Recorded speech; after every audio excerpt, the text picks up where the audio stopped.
चीज देख रहा हूँ जनाब मैडम स्पीकर, ये जो अपोजिशन के बेंचेस है आप देख रहे हैं ना, इसमें पाकिस्तान का झंडा नहीं है। यानी इसरों का मकसद ये है, गवर्नमेंट के ट्रेजरी बेंचों का मकसद ये है। मैडम स्पीकर, ये जो रवायत इसने किया हुआ ना, ये रवायत जिसने किया हुआ ये नाजायज किया हुआ।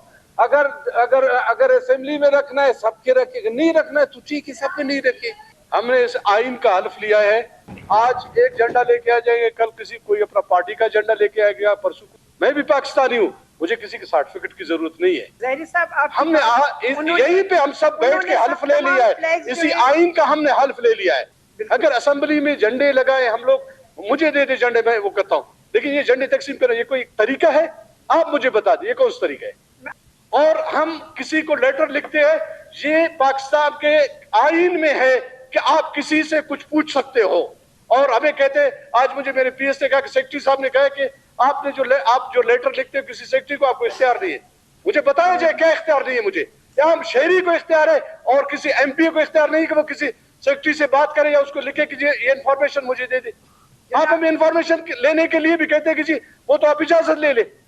मैं तो एक एमपी हूँ कि आप मुझे कहते हैं कि जी आपका राइट नहीं है, और सेक्रेटरी साहब जो है ना अपना यहाँ पे वो चला रहा है, और सेक्रेटरी साहब का रवैया भी लोगों के साथ बिल्कुल ठीक नहीं है। असेंबली हाल में अगर सेक्रेटरी साहब नहीं है तो कम से कम एडिशनल सेक्रेटरी या डिप्टी सेक्रेटरी को यहाँ होना चाहिए। आज आप यहाँ देखें जो सेक्रेटरी लेवल के जो सीट्स हैं, इस पे कितने सेक्रेटरीज बैठे हुए हैं? एक सिंगल भी सेक्रेटरी इस वक्त नहीं है। चलो हमारे अगर मिनिस्टर साहिबान नहीं है तो कम से कम सेक्रेटरी साहिबान होना चाहिए। सेक्रेटरी को मौजूद होना चाहिए ताकि उसका नोटिस ले और उस पर जो है ना कोई एक्शन ले। जब सेक्रेटरी मौजूद नहीं, हम दीवारों से बात कर रहे हैं। क्या बात कर रहे हैं? अभी जो मैडम के साथ आज जो कुछ हुआ है, आपके ख्याल में ये अच्छा हुआ है? नहीं जी, बिल्कुल अच्छा नहीं हुआ है। हम इसकी मजम्मत करते हैं कि इस बात का नोटिस लेना चाहिए और उस सेक्रेटरी को बुलाना चाहिए, उससे पूछना चाहिए कि क्यों ऐसा हुआ।